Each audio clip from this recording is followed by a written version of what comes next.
ये हमारे सिलेबस का 20% है। And there after economic and business environment एक अलग पोर्शन है जो हमारे सिलेबस का 15% है। उसके अलावा जो मैनेजमेंट है वो हमारे जो रेस्ट है 30% उसको कवर करेगा। बेसिक इकोनॉमिक्स में जो हमारे पास कॉन्सेप्ट्स हैं, जो हम अपनी 12th क्लास में पढ़ चुके हैं। आई थिंक 11th-12th में हम एनसीईआरटी या फिर पंजाब बोर्ड की जो किताबें पढ़ते हैं उसमें सारा कुछ जो है वही सिलेबस है ऑलमोस्ट।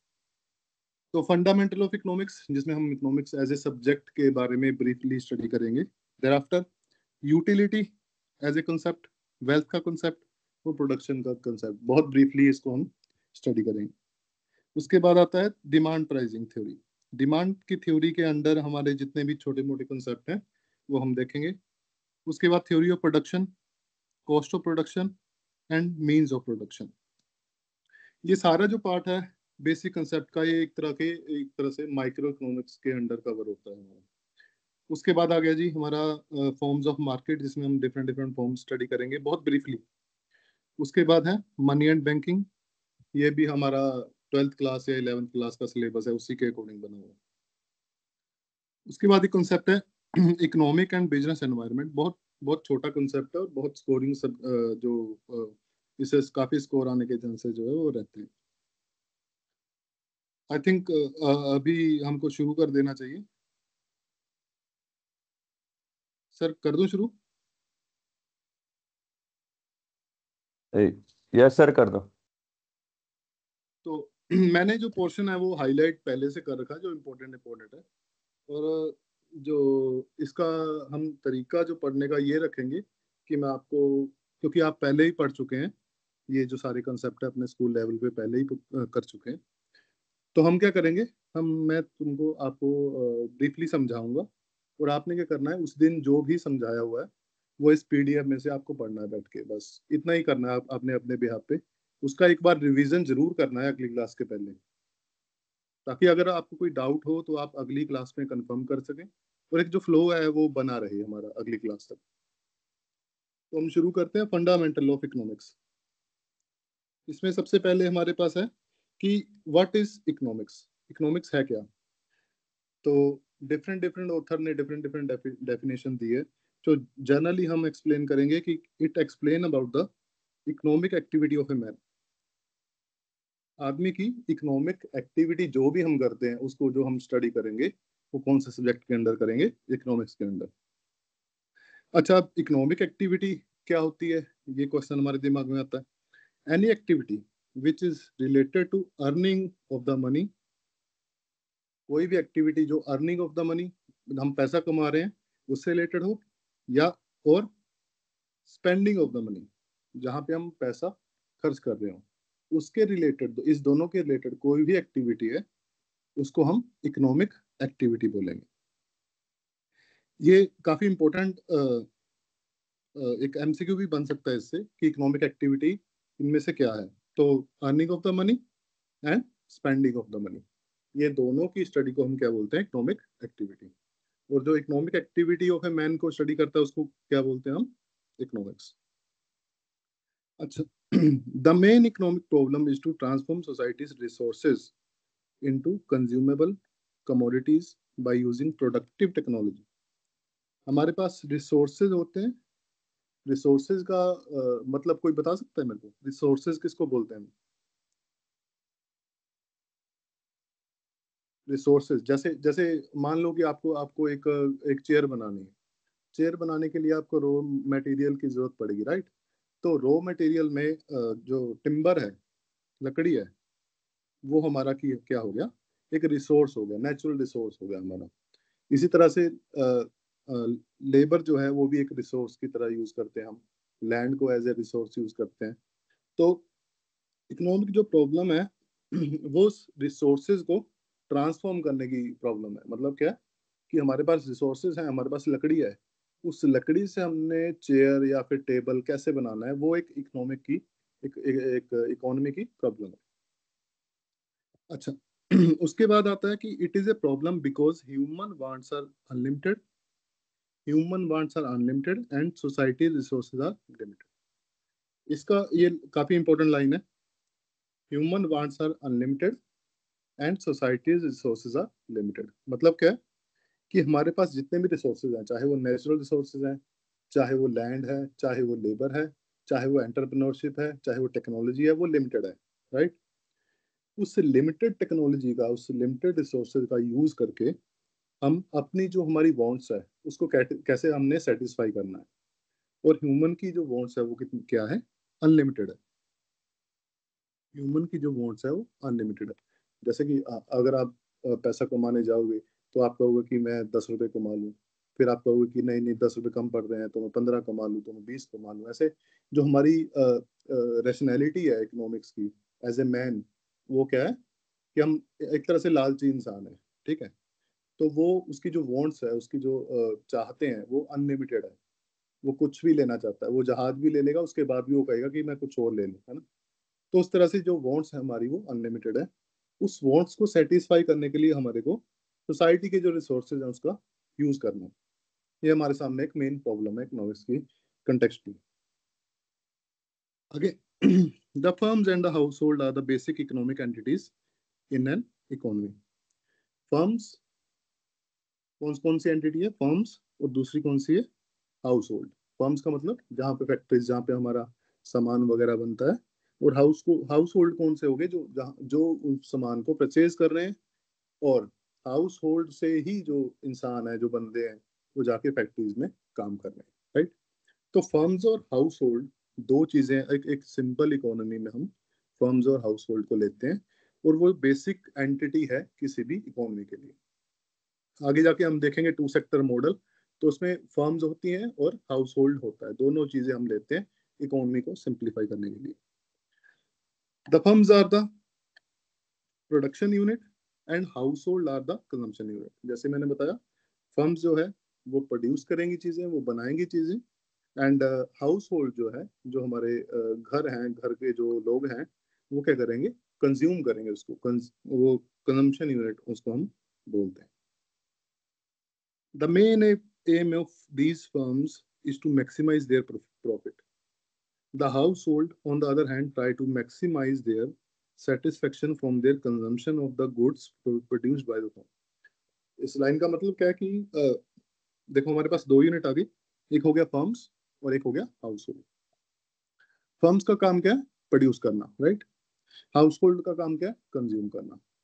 फर्म कैसे प्रोड्यूस करेगी, वो किस क्राइटेरिया पे प्रोड्यूस करेगी कि उसको प्रॉफिट चाहिए, राइट। बिना प्रॉफिट के कोई भी फर्म जो है वो प्रोड्यूस नहीं करना चाहती। और उसका जो मेन एम है जो प्रोडक्शन का, फर्म का, वो क्या होगा, उसका प्रॉफिट को मैक्सिमाइज करना, ज्यादा से ज्यादा इंक्रीज करना। मैक्सिमाइज करना मतलब जितना ज्यादा प्रॉफिट वो हो सकता है उतना वो लेना चाहिए। ऑन द अदर हैंड, दूसरी तरफ हम देखें तो हाउस होल्ड जो है, जो कंज्यूम कर रहे हैं, उनका उनका जो एम है वो क्या होगा, मैक्सिमाइज देयर सेटिस्फेक्शन। कि वो जो भी कंज्यूम कर रहे हैं उससे उनको ज्यादा से ज्यादा सेटिस्फेक्शन मिले। ये दोनों के डिफरेंट डिफरेंट एम हो गए। यहाँ तक सभी को क्लियर है? अगर मेरी स्पीड ज्यादा फास्ट है तो बता दीजिएगा प्लीज।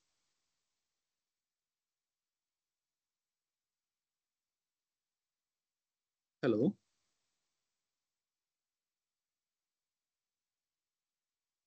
सुन पा रहे हैं क्या आप? Yes, sir. Sir, Yes, sir. Yes, sir.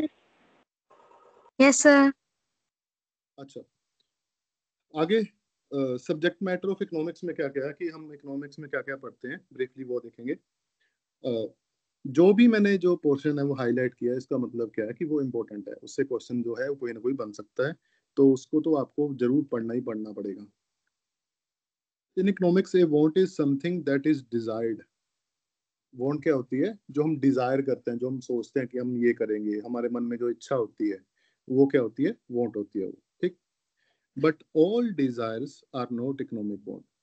ठीक, इसका मतलब क्या है कि सारी जो हमारी डिजायर्स, हमारी इच्छाएं हैं, वो हमारी वांट्स नहीं बन सकती। क्यों?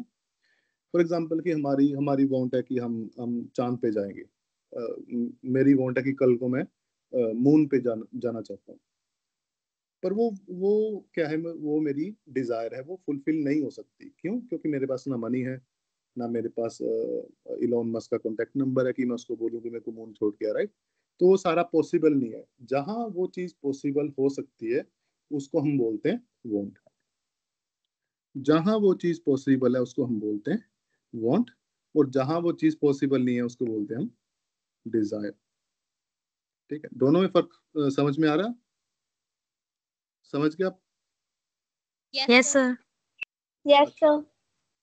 अभी हम देखते हैं आगे। Want is the starting point of economic activity.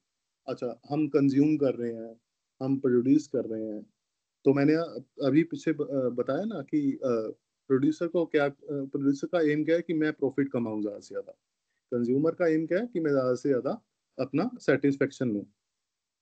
तो वो जो सेटिस्फेक्शन लेना है कंज्यूमर ने या फिर प्रोड्यूसर ने प्रॉफिट लेना है, वो क्या है? वो दोनों की एक तरह से वांट है। जब हमारी कोई कोई चाहत होगी तभी हम कोई इकोनॉमिक एक्टिविटी स्टार्ट करेंगे ना, राइट। तो want is a starting part point of economic activity. Wants lead to effort. जब हमारी कोई इच्छा होगी, हमारे दिमाग में कोई आइडिया होगा, कुछ हम करना चाहते हैं, तभी हम कुछ उसको करने के लिए एफर्ट करेंगे, राइट। अगर हम पैसा ही कमाना नहीं चाहते तो हम जॉब क्यों करेंगे?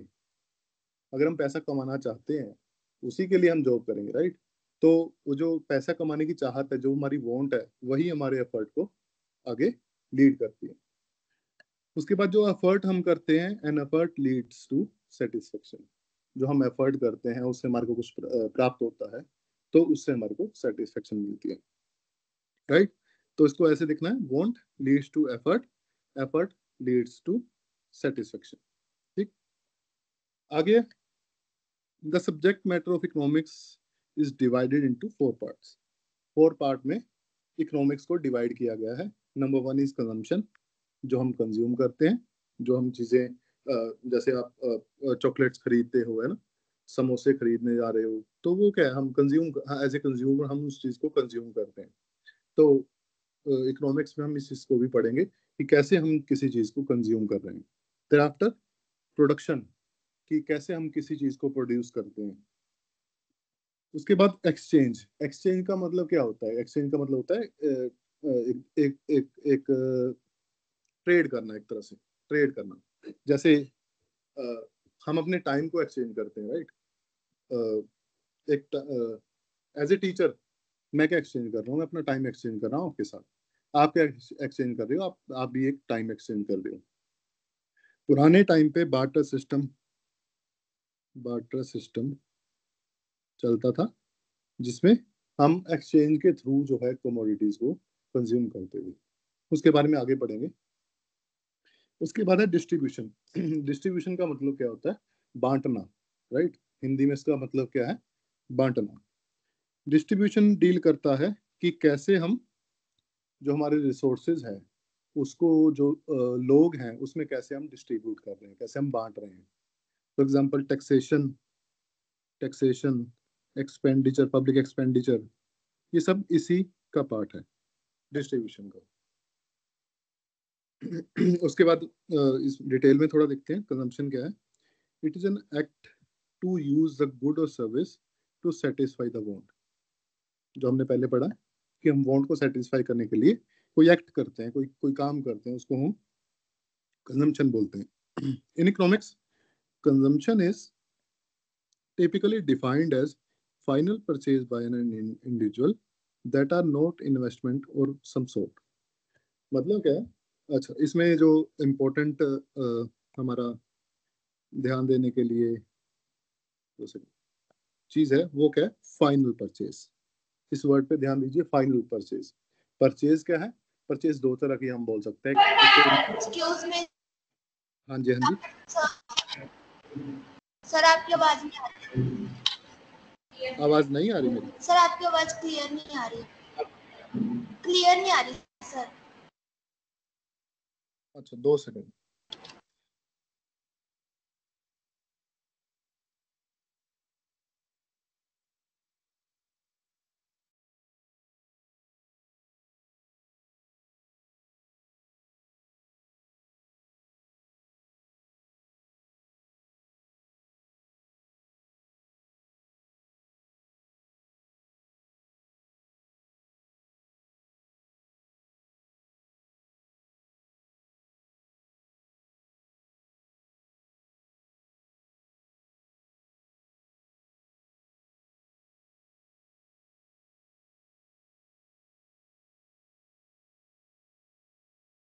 अभी आप मेरे को सुन पा रहे हो अच्छे से?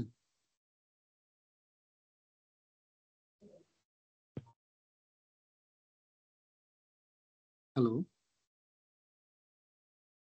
Yes.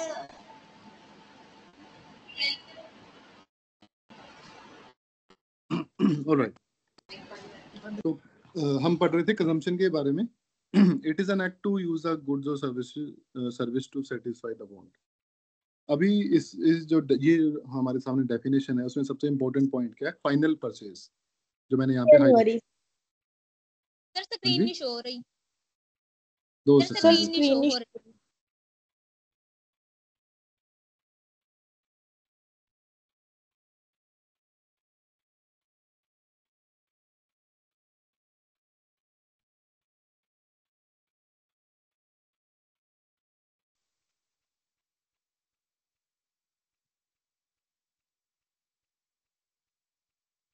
अभी शो हो रही है?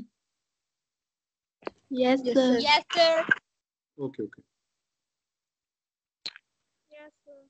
तो कंजम्पशन की बात कर रहे थे हम। तो कंजम्पशन में एक इम्पोर्टेंट डेफिनेशन मैंने नोट डाउन की थी कि consumption is typically defined as final purchase by an individual. Final purchase का मतलब क्या होता है? परचेज को हम दो तरह से ले सकते हैं। परचेज को हम दो तरह से देख सकते हैं, एक फाइनल परचेज और एक इंटरमीडिएट परचेज। इंटरमीडिएट परचेज का मतलब क्या है कि मान लो कि मेरी शॉप है कोई, ठीक, मेरी शॉप है और शॉप पे मैं दही बेचता हूँ, राइट, दूध या दही बेचता हूँ। तो मार्केट से मैं दूध लेके आता हूँ, मिल्क। अगर मैं मार्केट से मिल्क लेके आ रहा हूँ और उसका कुछ आगे बना के मैं दोबारा बेच रहा हूँ, तो वो मेरी इंटरमीडिएट परचेज होगी।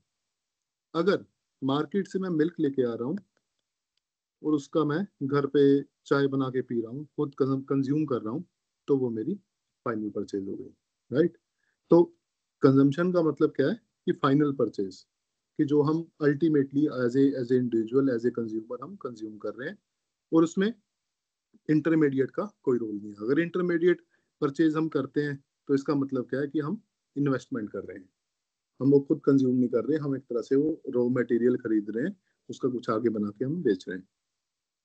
क्लियर हो गया पॉइंट?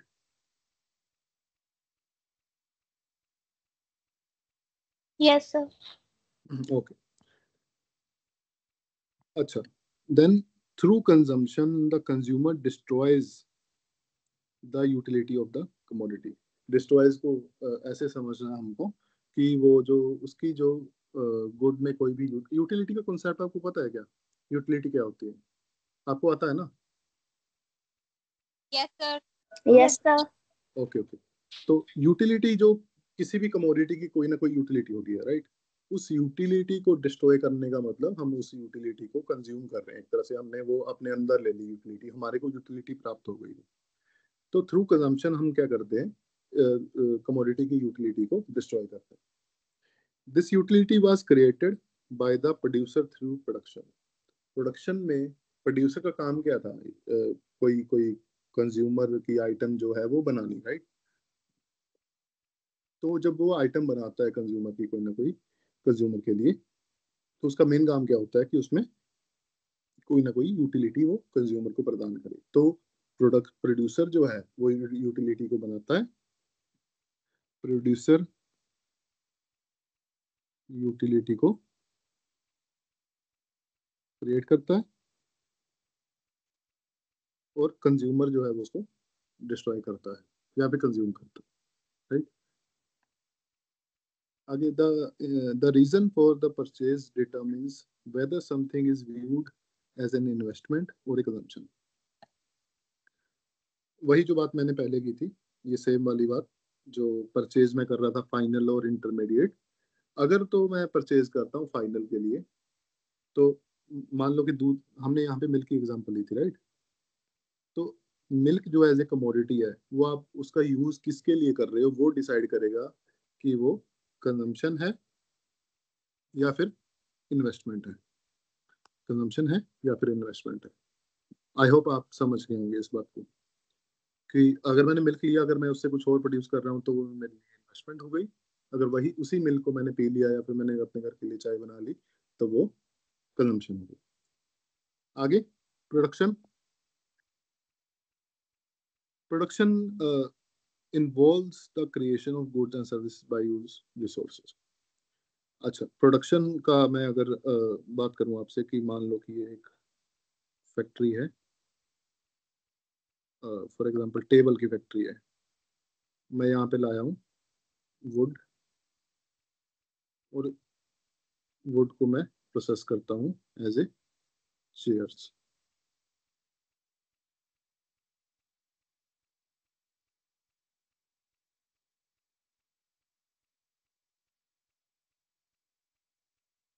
तो वुड क्या है, मेरा इनपुट है।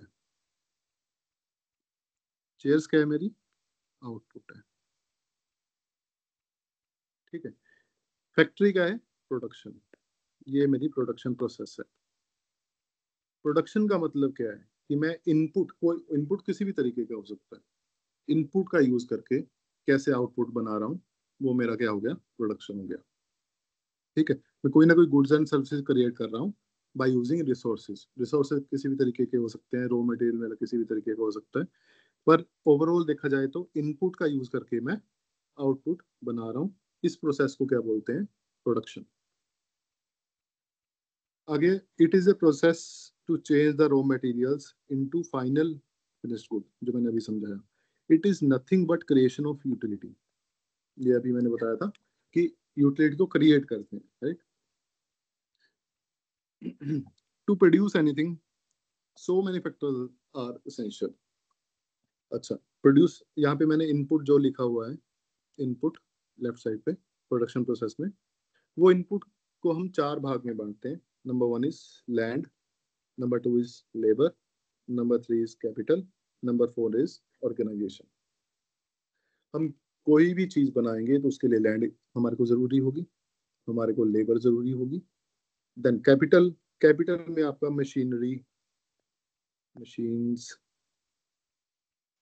ठीक, ऐसी आइटम्स आ गई जो लंपी आइटम है, जो भी हम यूज करेंगे मशीन्स। अगर आप कोई कोई सिंपल से सिंपल भी चीज बना रहे हो तो उसके लिए भी मशीन यूज होगी। ठीक।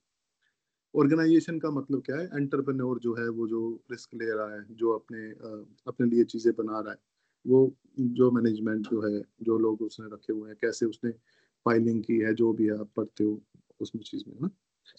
तो ये चार जो है, ये फैक्टर्स ऑफ प्रोडक्शन हम इनको बोलते हैं। क्या बोलते हैं इनको, फैक्टर्स ऑफ प्रोडक्शन। ठीक। इनके बिना, इन चारों के बिना कोई भी प्रोडक्शन प्रोसेस जो है पूरा नहीं होता। तो इनका नाम हमेशा याद रखना है, land, number two is labour, capital और ऑर्गेनाइजेशन। इन चारों को जब हम मिलाएंगे तो हमारे पास कोई ना कोई प्रोडक्शन जो है वो निकल के आएगी, हमारे पास आउटपुट निकल के आएगी। ठीक। उसके बाद प्रोडक्शन के बाद हम बात करते हैं एक्सचेंज की। एक्सचेंज क्या होता है, when two individuals bring their product for trading purpose in the market, such act is called exchange when trading is complete। अच्छा, दो इंडिविजुअल हैं, एक के पास फॉर एग्जांपल, मैं यहाँ पे नीचे बना देता हूँ,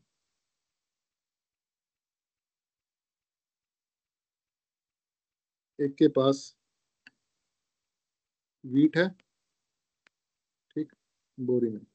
दूसरे के पास क्या है, चप्पल है, चप्पल जो हम पहनते हैं, राइट। एक के पास वीट है और दूसरे के पास चप्पल है। ये दोनों क्या है, मार्केट में मिले एक दूसरे को। इस राइट वाले बंदे को चाहिए था वीट, लेफ्ट वाले बंदे को चाहिए थी चप्पल। इन दोनों ने आपस में क्या कर ली, एक्सचेंज। इसी को हम एक्सचेंज बोलते हैं। आपस में क्या कर ली, एक्सचेंज कर ली, ट्रेडिंग या फिर ट्रेड कर ली। आगे देखते हैं, in olden days goods were exchanged for goods under the barter system. जैसे कि आपने पढ़ा होगा अपनी क्लासेस में, बार्टर सिस्टम क्या होता था कि हम एक चीज के बदले दूसरी चीज लेते हैं।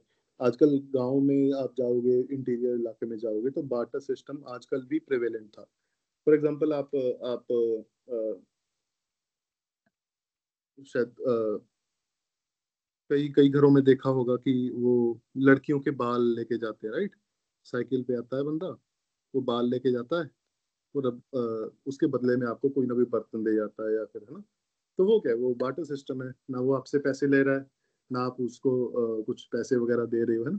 तो वो जो एक्सचेंज जो हो रहा है वो बार्टर बार्टर टर्म्स में हो रहा है। वो आपसे आपके जो खराब हुए बाल ले रहा है और वो आपको बदले में कोई कैंडी दे रहा है या फिर कोई बर्तन जो है वो दे रहा है। अच्छा आगे देखते हैं। But this system is inconvenient. Inconvenient था कि हर टाइम जरूरी नहीं है। इस एग्जांपल में हम देखते हैं कि जो वीट वाला बंदा है उसको चप्पल चाहिए होगी, हर टाइम ये पॉसिबल नहीं होगा। हर टाइम ऐसा भी नहीं होगा कि चप्पल वाले को वीट चाहिए होगी, राइट। तो वो जो एक्सचेंज जिन टर्म्स में होता था वो काफी मुश्किल टर्म्स थी। और पैसे का क्या है, पैसा आपको सिंपलिसिटी भी देता है, आप उसको कैरी कर सकते हैं, कहीं भी जाना हो आप उसको ले सकते हैं। पर फॉर एग्जांपल आपको आपके पास वीट है और आप ट्रेडिंग करना चाहते हैं तो हर टाइम आपके कंधे पे बोरी रहेगी वीट की, राइट। तो वो काइंड ऑफ इम्पॉसिबल टास्क था। तो उसी के लिए हमने इंट्रोड्यूस किया मनी। आ रही है। इसी, हाँ जी, आवाज नहीं आ रही। आवाज नहीं आ रही, बाकियों को आ हाँ रही जी, है आवाज आवाज क्या? क्लियर नहीं आ रही।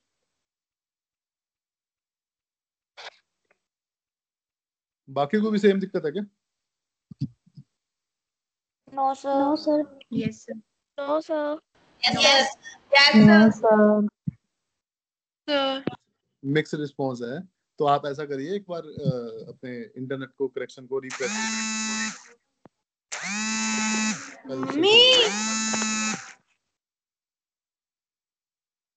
प्लीज माइक को भी म्यूट कर लीजिएगा। अच्छा आगे देखते हैं। With the introduction of money these difficulties have been smoothened out.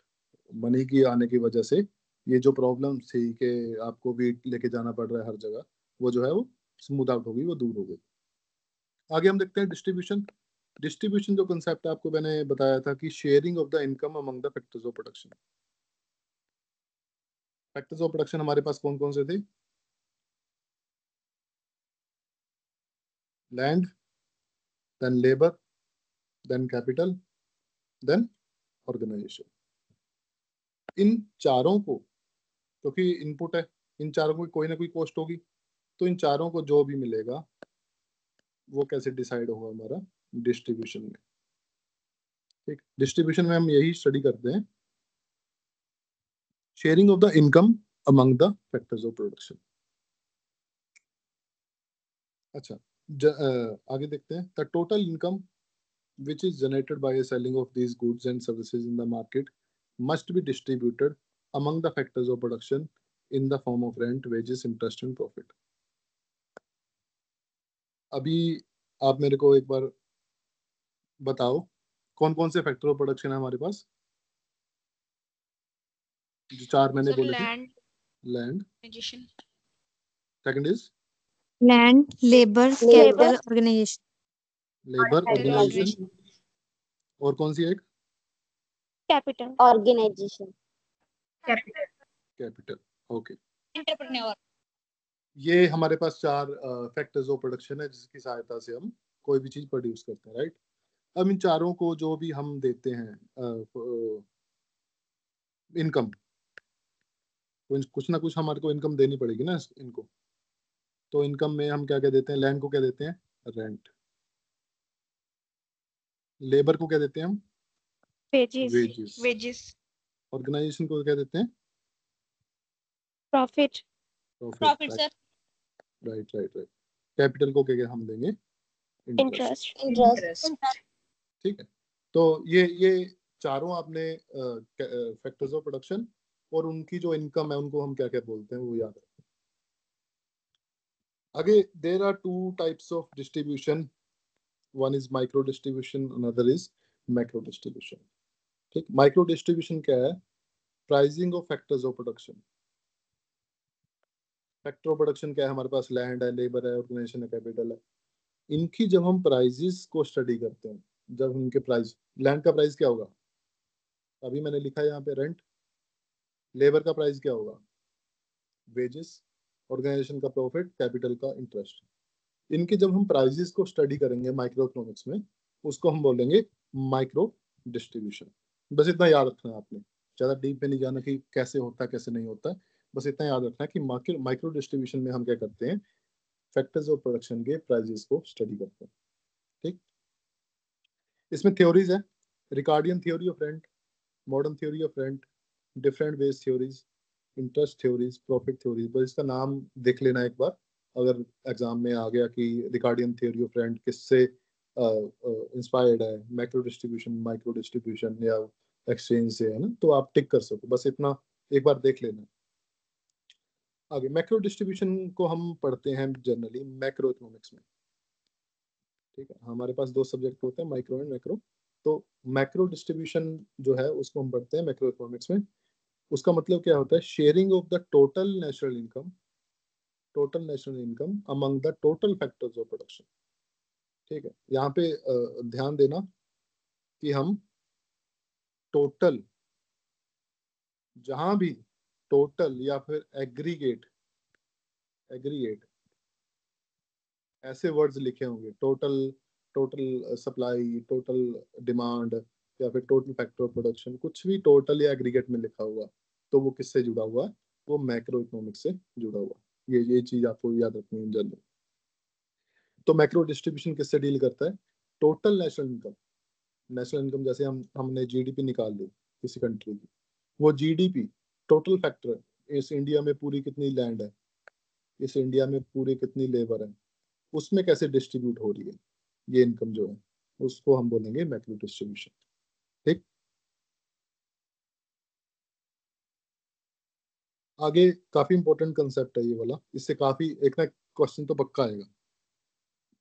इनको बोलते हैं definitions of economics, highly important concept.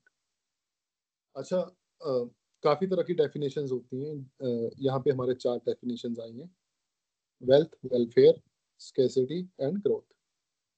अलग अलग इकोनॉमिस्ट की अपनी अपनी डेफिनेशन हो सकती है, कौन सा सही है कौन सा गलत है हम नहीं कह सकते, पर हमको चारों डेफिनेशन देखनी है कि किसने दी है, क्यों दी है, इसके फायदे क्या है, इसके नुकसान क्या है, बस ये 4 चीजें। सबसे पहले हम देखते हैं वेल्थ डेफिनेशन को। ठीक है, वेल्थ डेफिनेशन किसने दी है, एडम स्मिथ। एडम स्मिथ भी बोल सकते हो, जेबी से भी बोल सकते हो, ये 2 नाम आपने याद रखने हैं।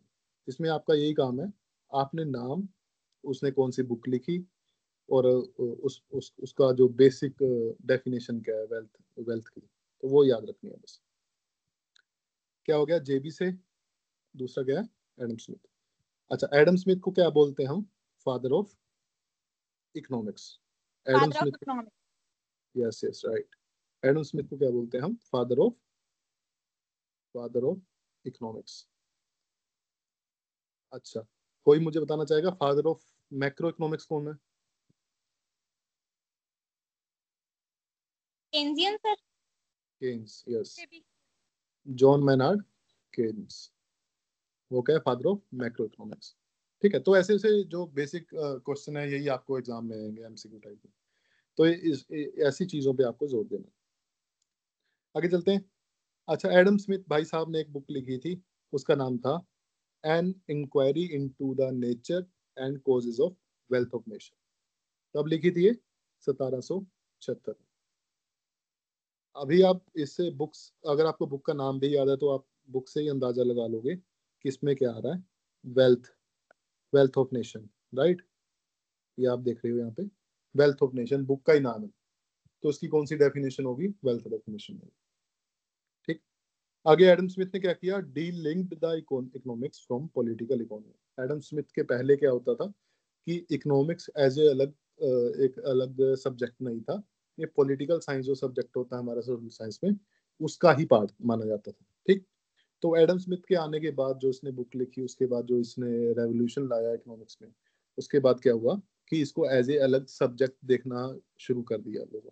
ठीक है, इसलिए हम उसको फादर ऑफ इकोनॉमिक्स भी बोलते हैं। अच्छा, डेफिनेशन एक बार देख लेते हैं, economics is a study of science of wealth. किसने बोला था, जेबीसे ने। अच्छा, अगर आपको डेफिनेशन आए एग्जाम में, वैसे इतना हार्ड वो डालने वाला नहीं है, अगर डेफिनेशन फॉर एग्जांपल आ भी जाए, तो अपने डेफिनेशन को स्टडी करना है कि इसमें क्या आ रहा है, इसमें वेल्थ आ रहा है जी, तो वेल्थ आ रहा है तो किससे एसोसिएटेड होगी, या तो जेबी से या फिर एडम स्मिथ, तो दोनों में जो भी सही होगा उस पर पिक कर लेना। एडम स्मिथ की डेफिनेशन में भी देखो वेल्थ आता है। डेफिनेशन क्या है? Economics is the science which deals with the wealth. ठीक, तभी इसको हम वेल्थ डेफिनेशन बोलते हैं। अच्छा, इसको अगर डीप में स्टडी करना है तो economics explain how the wealth is produced, consumed, exchange and distributed. Wealth wealth को कैसे प्रोड्यूस करते हैं, कंज्यूम करते हैं, एक्सचेंज करते हैं, डिस्ट्रीब्यूट करते हैं। अच्छा, इसका ये पहले शायद क्वेश्चन आ भी रखा है। Adam Smith, according to Adam Smith, man is an economic man. ये क्वेश्चन आने के चांसेस भी हैं। ऐसे छोटे छोटे अगर बोल दे कि man is an economic man, ये डेफिनेशन ये जो बोला था किसने बोला था, तो इसमें इसका क्या आएगा? Adam Smith. Economics is a science of study of wealth only. ठीक है, फिर से वेल्थ आ गया। This definition deal with the causes behind the creation of wealth. ठीक है जी, फिर से वेल्थ आ गया। It only consider material wealth. Material wealth, ठीक है जी। अगर आप बोलोगे कि आपके पास पेशेंस है, पेशेंस है कि मेरे पास पेशेंस की वेल्थ है, तो एडम स्मिथ को वो बात पसंद नहीं आएगी। क्यों? क्योंकि एडम स्मिथ बात करता है मटेरियल वेल्थ, जैसे सोना हो गया, गोल्ड हो गया, चांदी हो गया, है ना, तो उन चीज़ों की वो बात करता है। पेशेंस है, वो आदमी बहुत सच्चा है, तो उन चीज़ों की उसको कोई परवाह नहीं थी। तो Adam Smith consider only material wealth. अच्छा, इसका क्रिटिसिज्म भी किया था लोगों ने, जो इकोनॉमिस्ट से, तो मैनी फिलोसफर ने इसका क्रिटिसिज्म किया था। वो क्रिटिसिज्म किसने किसने किया था ये भी देखना है हमको। Carlyle, Ruskin, Walras, Dickens. ठीक। According to critics, economics is a dismal science. ये जो लाइन है ये भी काफी इंपॉर्टेंट लाइन है इकोनॉमिक्स सब्जेक्ट में। डिस्मल साइंस, ठीक है जी, डिस्मल साइंस। ये किसने बोला था? इन चारों में से किसी ने बोला होगा। वैसे वॉलरस मोस्ट इंपॉर्टेंट है, क्योंकि बाकी सब क्या है? फिलोसफर्स है। अच्छा, और क्या क्या बोलते हैं? Gospel of mammons, mammons, bread and butter science, incompleted science, etcetera etcetera. ठीक है जी। उसके बाद चलते हैं हम अगली डेफिनेशन पे, जिसका जिसका नाम है wealth sir definition. Gospel of mammon मतलब क्या? गॉस्पेल का मतलब होता है झूठ, कि मैमन्स मतलब लोगों द्वारा फैलाया जाने वाला झूठ। मैमन्स बोला हुआ है जो इकोनॉमिस्ट है, जैसे जिन्होंने ये डेफिनेशन बनाई है, मतलब एडम स्मिथ वगैरह है, जेबी से वगैरह। तो जो लोग हैं, जो फिलोसफर्स हैं, उन्होंने बोला है कि जो भी इकोनॉमिस्ट बोल रहे हैं वो झूठ बोल रहे हैं, झूठ फैलाया हुआ है उन्होंने, झूठ का पहाड़ बनाया हुआ है। ठीक। आगे वेलफेयर डेफिनेशन देखते हैं। Definition was given by Alfred Marshall. Marshall ने डेफिनेशन दी थी कौन सी? वेलफेयर की। वेलफेयर का मतलब होता है भला करना। वेलफेयर का मतलब होता है भला करना। फॉलोअर एडम स्मिथ था। He wrote a book called principle of economics और प्रिंसिपल्स ऑफ पॉलिटिकल इकोनॉमी। जैसे कि उस टाइम पे थोड़ा चलन था कि पॉलिटिकल इकोनॉमी जो है या इकोनॉमिक्स है वो एक ही चीज़ है। Economics was part of political science, तो उसको एक पॉलिटिकल साइंस की ब्रांच मानते थे, पॉलिटिकल इकोनॉमी। वो उसने लिखी थी 1870 में। एडम स्मिथ ने कब लिखी थी? 1776 में। तो ऑलमोस्ट 100 साल के बाद, ऑलमोस्ट 100 साल के बाद वेलफेयर की डेफिनेशन देता है कौन? देता है? मार्शल देता है। तो मार्शल क्या बोलता है? Economics is one side study of wealth, on the other and more important side A part of study of man और वेलफेयर ऑफ मैन। मार्शल बोल रहा है कि ठीक है, तुम वेल्थ की स्टडी कर रहे हो, तुम देख रहे हो कि पैसा कहाँ से आ रहा है, पैसा कहाँ जा रहा है, ठीक है, पर पैसे का असली मकसद मार्शल बोलता है कि वेलफेयर होना चाहिए मैन का, ह्यूमन काइंड का, कि उनका भला करना हमारा जो मकसद है वो होना चाहिए, ना कि उसको वेल्थ को बैठ के देखने का। अच्छा, मेन पॉइंट क्या है? According to this definition, economics is a social science. Social का मतलब लोगों लोगों के लिए, है ना, सोसाइटी के लिए बनाई हुई साइंस है ये। तो इस डेफिनेशन ने इसको एक सोशल साइंस बनाया। According to this definition, goods are classified in two types, material, immaterial. ठीक है, वही इमटेरियल गुड्स में क्या आ गया? वही जो सच्चा आ गया, या प्यार आ गया, या झूठ आ गया, ना, ऐसी चीजें जो है वो इमटेरियल गुड्स में आ गई। According to Alfred Marshall, economics is a noble science. ठीक है, इंपॉर्टेंट है, ये सारे जो पॉइंट्स लिखे हैं सारे इंपॉर्टेंट है। The top priority is given to man और welfare of man, secondary priority is given to wealth. सबसे पहली प्रायोरिटी, सबसे पहले क्या है, भला करो जी आदमी का, उसके बाद वेल्थ देखो। तो पहली प्रायोरिटी भला करो, वेलफेयर करो। Marshall enhanced the status of a man from economic man to social man. Marshall ने बोला कि हम सोसाइटी में रहने वाले लोग हैं, सोशल मैन है, हमारे को सोसाइटी का भला करना है एक तरह से, तो हम इकोनॉमिक मैन से ऊपर उठें, इकोनॉमिक मैन को छोड़ के सोशल मैन बने। Criticism, this definition was criticised by Lionel Robbins. अच्छा, रॉबिन्स ने क्या बोला? According to Robbins, economics must be neutral beyond ends. Ends क्या है? एंड्स हो गया यहाँ पे, एंड्स का मतलब हो गया यहाँ पे गोल्स या एम्स। कि इकोनॉमिक्स को कोई भी, हमारे पास गोल है, हमारे को गरीबी हटानी है, हमारे को ग्रोथ लेके आनी है इकोनॉमी में, राइट, हमारे को इंडस्ट्रीज खोलनी है, वो कोई भी गोल जो हो गए उसमें इकोनॉमिक्स को न्यूट्रल रहना चाहिए। कि मतलब इकोनॉमिक्स एज ए सब्जेक्ट वो चूज नहीं कर सकती कि मेरे को जी इस बार गरीबी हटानी है, आप ऐसा सोच नहीं सकते, मतलब एज इकोनॉमिक्स स्टूडेंट, क्योंकि आपके पास बहुत सारी प्रॉब्लम्स है आपके सामने, आपकी इन्फ्लेशन भी इंक्रीज हो रही है, लोग अनएम्प्लॉयमेंट भी है ना, तो आपको इकट्ठे सभी अप्रोच को टैकल करना पड़ेगा। तो उसके लिए इकोनॉमिक्स कभी ऐसे नहीं बोलती कि सिर्फ गरीबी हटाओ बाकी सब कुछ छोड़ दो। तो रॉबिन्स भी वही बोल रहा था कि इकोनॉमिक्स को एज ए सब्जेक्ट वो न्यूट्रल रहना चाहिए एम्स के बीच में, कि आपके डिफरेंट डिफरेंट एम्स हो सकते हैं सब्जेक्ट को लेके, कि आपने करना क्या है सब्जेक्ट का, आपने वेल्थ कमानी है, आपने डिस्ट्रीब्यूट करना है, आपने गरीबी हटानी है ना। अ, तो उसमें आपको न्यूट्रल रहना चाहिए। न्यूट्रल का मतलब क्या है? किसी साइड नहीं जाना आपने। आगे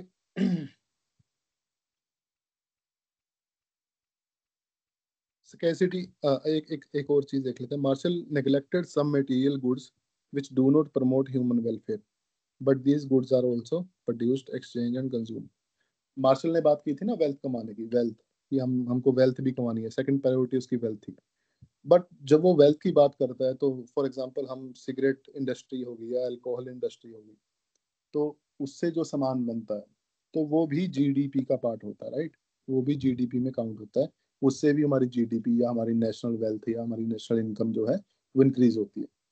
तो रॉबिन्स के अकॉर्डिंग कि ये जो चीजें हैं, सिगरेट हो गई, तंबाकू हो गई, अल्कोहल प्रोडक्ट हो गए, इससे ह्यूमन वेलफेयर को कोई भी फायदा नहीं पहुंचता, पर फिर भी मार्शल बोल रहा है कि हमारे को वेल्थ पे प्रायोरिटी भी देनी चाहिए, सेकंड नंबर पे तो बोल रहा है ना वो। तो ये अपने आप में क्रिटिसिज्म है मार्शल का। अच्छा, उसके बाद हम अगली डेफिनेशन पे चलते हैं, स्कैरसिटी डेफिनेशन। किसने दी थी? रॉबिन्स ने। रॉबिन्स ने कौन सी डेफिनेशन दी थी? Scarcity definition. अच्छा जी, बुक लिखी थी उसने, an essay on the nature and significance of economic science. कब लिखी थी? 1932 में। आप थोड़ा सोच के देखिए कि एडम स्मिथ ने 1776, इसने 1870, इसने 1932, कितना डिफरेंस है तीनों में, है ना। तो विद टाइम जो है वो डेफिनेशन जो है हमारी चेंज होती रहती है, हमारी प्रायोरिटीज चेंज होती रहती है। अभी तक आप इन डेफिनेशन में देखोगे एनवायरनमेंट की कोई बात नहीं होगी, क्योंकि एनवायरनमेंट की बात जो है वो 2000 सन के बाद शुरू होती है हमारे पास। अच्छा, रॉबिन्स की डेफिनेशन पढ़ लेते हैं एक बार। Economics is a science which studies human behaviour as a relationship between ends and scarce means which have alternate uses. अच्छा, इसमें मेन पॉइंट हमारे नीचे हैं, इसको देख लेते हैं। वांट्स आर अनलिमिटेड, हमारे को पता है कि हमारी जो वांट्स है वो कभी पूरी नहीं होंगी। रिसोर्सेज इज आर लिमिटेड, कि हमारे पास जो भी रिसोर्स है, लैंड है, लेबर है, कैपिटल है, एंटरप्रेन्योरशिप है, या वो जो है वो लिमिटेड है, वो उसको हम इनडेफिनेटली इंक्रीज नहीं कर सकते। आगे alternative uses of limited resources, इसके बाद प्रॉब्लम ऑफ चॉइस, दोनों को हम समझते हैं। हमने एग्जांपल ली थी मिल्क की, ठीक है। मिल्क से आप क्या क्या बना सकते हो? मिल्क से आप दही भी बना सकते हो। ठीक, मिल्क से आप पाउडर भी बना सकते हो। मिल्क से आप चाय भी बना सकते हो। मिल्क से आप मिल्क भी बेच सकते हो। ठीक है, खोया भी बना सकते हो। अच्छा, हमारे पास रिसोर्स क्या है? बेसिक रिसोर्स क्या है? मिल्क है। ठीक, मिल्क के हमारे पास अगर 1 लीटर मिल्क है तो उससे हम डिफरेंट डिफरेंट चीजें जो है वो बना सकते हैं। तो इसी को बोलते हैं alternative use of limited resources. कि रिसोर्सेज हमारे पास एक जो है मिल्क एज ए रिसोर्स वो लिमिटेड है, कितना है? 1 लीटर है। अभी उसके ऑल्टरनेटिव यूजेस हैं कि उसके काफी यूजेस हम कर सकते हैं। ठीक, दही बनाना है, पाउडर बनाना है, चाय बनानी है, मिल्क बनाना है, खोया बनाना है, आपने क्या बनाना है मिल्क का। ठीक है, आप डिफरेंट डिफरेंट चीजें बना सकते हैं। आगे आती है नंबर 4 पे प्रॉब्लम ऑफ चॉइस। अब आपने उसका बनाना क्या है, ये है चॉइस आपकी। ठीक है जी। तो रॉबिन्स के अकॉर्डिंग जो इकोनॉमिक्स है वो साइंस है, ह्यूमन बिहेवियर को स्टडी करती है, रिलेशनशिप बिटवीन एंड्स, हमारे एम्स कि हम क्या चाहते हैं, एंड स्कार्स मीन्स रिसोर्सेस कि हमारे पास जो रिसोर्सेज हैं वो क्या, उस रिसोर्सेज से हम उस एम्स को फुलफिल करना चाहते हैं। यही इकोनॉमिक्स है जो रॉबिन्स बोल रहा है। अच्छा, इसकी मेरिट देख लेते हैं। According to this definition economics is a analytical science. Analytical मतलब एनालिटिक्स करती है कि स्टडी करती है कॉज एंड इफेक्ट। ठीक है, एनालिसिस करती है कि अगर हम ये करेंगे तो ये होगा, ये करेंगे तो ये होगा। राइट, प्राइजेस को स्टडी करती है। हम डिमांड कब बनाते हैं, सप्लाई कब बनाते हैं, ठीक है, उससे प्राइस निकालते हैं, क्वांटिटी निकालते हैं, अगर सप्लाई बढ़ जाए तो क्या होगा। ये सारा क्या है? एनालिटिकल साइंसेस का पार्ट है, एक तरह से साइंस ही है जो हम पढ़ रहे हैं।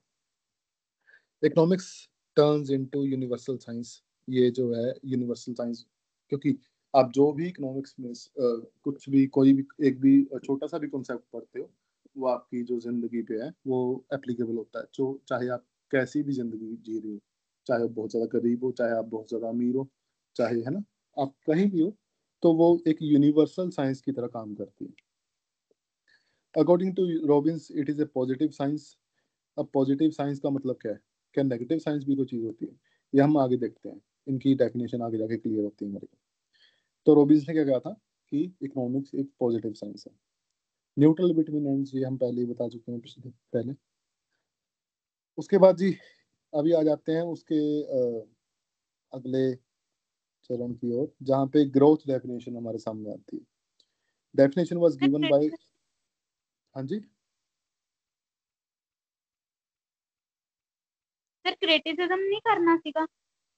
क्रिटिसिज्म अगर आप कर लोगे तो, इसमें से मैंने पढ़ा था क्रिटिसिज्म कोई क्वेश्चन नहीं बन रहा था। नॉट ए यूनिवर्सल साइंस, ये क्वेश्चन नहीं बन सकता। Not applicable to defence countries, ये क्वेश्चन नहीं बन सकता। Not applicable to communist countries, ये क्वेश्चन नहीं। तो ये मैंने तभी छोड़े हैं क्योंकि इसमें से कोई क्वेश्चन डेवलप ही नहीं होता। ये अपने आप में एक दिक्कत वाली बात बन जाती है अगर ये क्वेश्चन डेवलप हो गया तो इसलिए मैंने छोड़ा है। कोई मतलब इसमें से क्वेश्चन बनाने वाला वो वाला कॉन्सेप्ट नहीं है, इसलिए मैंने छोड़ दिया इसको। जहाँ पे जो मेरे को इम्पोर्टेंट लग रहा है वो मैं करवा रहा हूँ साथ। ग्रोथ डेफिनेशन इसमें हम देखते हैं given by John Maynard Keynes and Samuelson भाई साहब।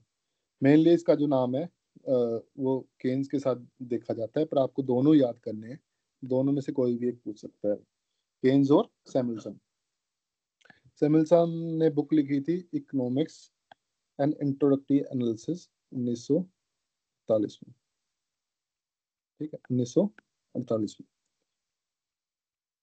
डेफिनेशन एक बार पढ़ लेते हैं। Economics is the study of how man and society choose with or without use of money to employ the scarce productive resources that would have alternative uses to produce various commodity over time for distributing them for consumption now in future among the various person and in groups in the society.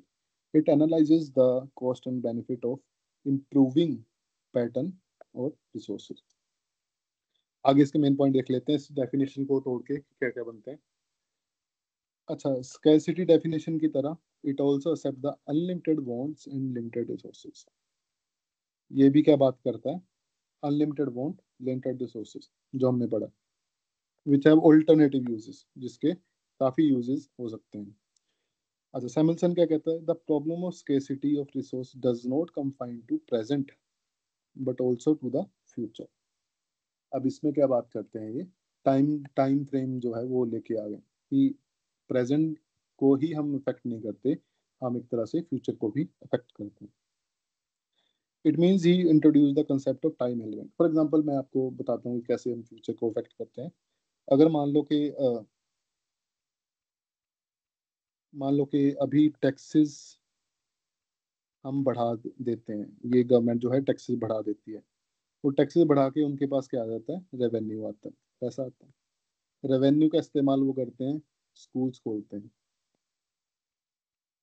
तो taxes आज बढ़ाए, revenue आ जाए, schools खोले, उससे फायदा क्या होगा? 15 साल बाद होगा, जब स्कूल से बच्चे पढ़ जाएंगे तब जाके उसका फायदा होगा। तो एक तरह से जो गवर्नमेंट है वो इस जगह वो हमारे फ्यूचर पे इन्वेस्ट कर रही है। ठीक है, तो इस तरह से हमको इसको देखना है। आगे देखते हैं, he also adopted a dynamic approach to the study of economics considering economic growth as an integral part of economics. अभी तक, क्योंकि इसका नाम भी ग्रोथ डेफिनेशन है, आप ध्यान दीजिए यहाँ पे, ग्रोथ डेफिनेशन इसका मतलब क्या है? Economic growth, economic growth as an part of economics, कि आप इनकम कमा रहे हो, ठीक है जी, आप इनकम को कैसे यूज कर रहे हो वो भी ठीक है, पर आप इनकम को ग्रो कैसे कर रहे हो? हाउ यू, उसका ग्रोथ रेट क्या है कि आप किस तरह से उसको ग्रो कर रहे हो आगे, ईयर वाइज ईयर, 10 साल के बाद। ठीक है, तो उस ग्रोथ को एज ए पार्ट लेना इकोनॉमिक्स का, वो इस डेफिनेशन ने किया। इसके पहले ग्रोथ की कोई बात ही नहीं करता था। हम सिंपल कहते थे कि क्या क्या हम रिसोर्सेज हैं, क्या क्या हम उससे प्रोड्यूस कर सकते हैं, डिस्ट्रीब्यूट कर सकते हैं, पर ग्रोथ की बात किसने की? सैमुअलसन ने की। ठीक, this definition includes Marshall welfare definition and Robbins scarcity. Robbins scarcity definition क्या थी? कि ऑल्टरनेटिव यूजेस होते हैं हमारे को, हमारे जो एंड्स है वो, उससे हमको जो हमारे मीन्स है उससे हमारे को एंड पे मीट करना है। मार्शल की वेलफेयर डेफिनेशन की वेलफेयर बढ़ाओ लोगों का, है ना। Social science, as a social science उसने देखा था, तो इसने दोनों को जोड़ती है। यहाँ तक सबको क्लियर है? लग गया हाँ जी, सर। सेकंड पॉइंट नहीं। सेकंड पॉइंट देखते हैं दोबारा, एक बार मैं मिटा देता हूँ इसको। Sorry. According to Samuelson, the problem of scarcity of resources not only confined to present but also to the future. It means he introduced the concept of time element. इसका मतलब क्या है कि सैमुअलसन ने टाइम को introduce किया economics में। उसके पहले हम इकोनॉमिक्स एज ए सब्जेक्ट बात करते थे कि आज क्या होगा, राइट। कि अभी अगर हम पढ़ रहे हैं, हमारे पास कितनी कॉस्ट है, कितना हम प्रोड्यूस कर रहे हैं, कितना हम कंज्यूम कर रहे हैं, तो आज की बात करते थे। पर सैमुअलसन ने क्या कहा कि आप आज के अलावा फ्यूचर की भी बात करो। फॉर एग्जांपल कि आपके पास इन्वेंट्री, इन्वेंट्री आप समझते हो ना, इन्वेंट्री हमारे पास फैक्ट्री में इकट्ठी हो जाती है, राइट। तो वो फ्यूचर के लिए रखते हैं ना हम, इन्वेंट्री जो रखते हैं, तो हम फ्यूचर का सोच के रखते हैं ना। तो वो जो दिमाग में कंसेप्ट है हमारे फ्यूचर का कि हमारे को आने वाले टाइम में कितनी जरूरत पड़ सकती है, हमारी इन्वेंट्री कम हो गई तो इसका मतलब क्या है, ज्यादा हो गई तो इसका मतलब क्या है। तो फ्यूचर को प्रूव करने के लिए सैमुअलसन ने इस पे टाइम का जो कंसेप्ट है वो इंट्रोड्यूस किया फ्यूचर का। अभी आप समझ पा रहे हो? Yes sir. अच्छा, अभी तक किसी को कोई डाउट हो वो मुझसे पूछ सकता है।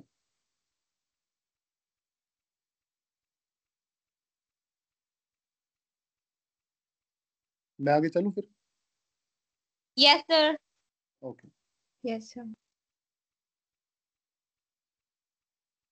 आप ना जब आप दोबारा रिवीजन करोगे इस सारे टेक्स्ट की, तो आप नॉर्मल पीडीएफ से रिवीजन करना।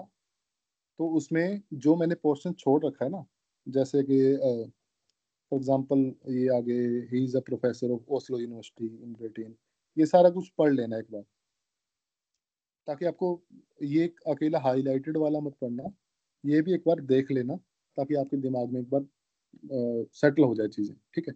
उसके बाद जब आप दोबारा रिवीजन करोगे एग्जाम के कुछ दिन पहले, या दोबारा दोबारा रिपीट करोगे, तो आपने हाईलाइटेड वाला ही पोर्शन पढ़ना है, जिससे आपको पूरे उसका आइडिया मिल जाएगा।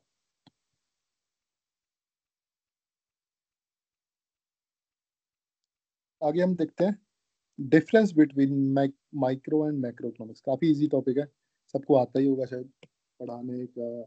अच्छा, सबसे इम्पोर्टेंट पॉइंट ये, इसको मैं दूसरी पेन से हाईलाइट करता हूँ। The term micro and macro were introduced by Ragnar Frisch. ये आपको रट लेना है कि किसने क्या बोला था, किसकी कौन सी डेफिनेशन है, किसकी कौन सी बुक है, कब छपी थी, और ये वाली टर्म किसने दी, ये आपको रटे होनी चाहिए। बाकी वो कहाँ पे काम करता था ये हमारे काम का नहीं, ठीक। माइक्रो और मैक्रो किसने दिया था, रैगनर फ्रिश ने। आगे माइक्रो का मतलब क्या होता है देख लेते हैं मीनिंग। माइक्रो कहाँ से ड्राइव हुआ है, ग्रीक से, ग्रीक वर्ड मिक्रोस। ये जो वर्ड है ना, छोटे छोटे पॉइंट्स हैं, ये काफी इंपॉर्टेंट बन जाते हैं आपको एग्जाम पॉइंट ऑफ व्यू से। कौन से वर्ड से ड्राइव हुआ है, ग्रीक वर्ड से, ग्रीक वर्ड से माइक्रोस। इसका मतलब होता है वेरी स्मॉल और मिलियंथ पार्ट। ये तीनों चीजें बड़ी इंपॉर्टेंट है। माइक्रो कौन से कौन से वर्ड से हुआ है, ग्रीक वर्ड से। कौन सा वर्ड है, माइक्रोस। उसका मतलब क्या है, वेरी स्मॉल और मिलियंथ पार्ट। आगे देखते हैं studies about the behaviour of individual units. Individual units are consumer, producer, firm, industry. आगे Marshall develop the micro economics very well. ठीक है, बस ये तीन चार चीजें काफी इंपॉर्टेंट। अच्छा, माइक्रो इकोनॉमिक्स में हम क्या डील करते हैं, किसके साथ, इंडिविजुअल यूनिट्स। इंडिविजुअल यूनिट्स, कोई भी एक यूनिट्स उठा लेंगे, उसको स्टडी करेंगे। फॉर एग्जांपल हम इंडिया की सारी पॉपुलेशन को स्टडी नहीं करेंगे, इंडिया के किसी भी एक पार्ट से एक बंदा उठा लेंगे, देखेंगे कि वो कैसे कंज्यूम कर रहा है, ठीक। इंडिया के किसी भी पार्ट से कोई फर्म उठा लेंगे, देखेंगे वो कैसे प्रोड्यूस कर रही है। इंडिया के किसी भी पार्ट से ग्रुप ऑफ फर्म्स उठा लेंगे, उसको बोल देंगे कि इंडस्ट्री है जी, ये वो कैसे प्रोड्यूस कर रही है, ठीक है जी। तो चाहे आपको पता होगा कि फर्म्स को जोड़ के हम इंडस्ट्री बनाते हैं, राइट। फर्म्स एंड इंडस्ट्री में डिफरेंस पता है ना आपको सबको। Yes sir. ओके, तो जहां पे भी हम एक इंडिविजुअल यूनिट को स्टडी करेंगे, वो हमारा क्या हो जाएगा, माइक्रो इकोनॉमिक्स का पार्ट हो जाएगा, ठीक। उसके बाद किसने डेवलप किया था सबसे ज्यादा इसको, मार्शल ने। आगे पढ़ना पढ़ लो। According to Marshall, the microeconomics divide the economy into small units or small parts, and each part is studied. It explains how a consumer get maximum satisfaction, how the producer get maximum output, and how the firm get maximum profit.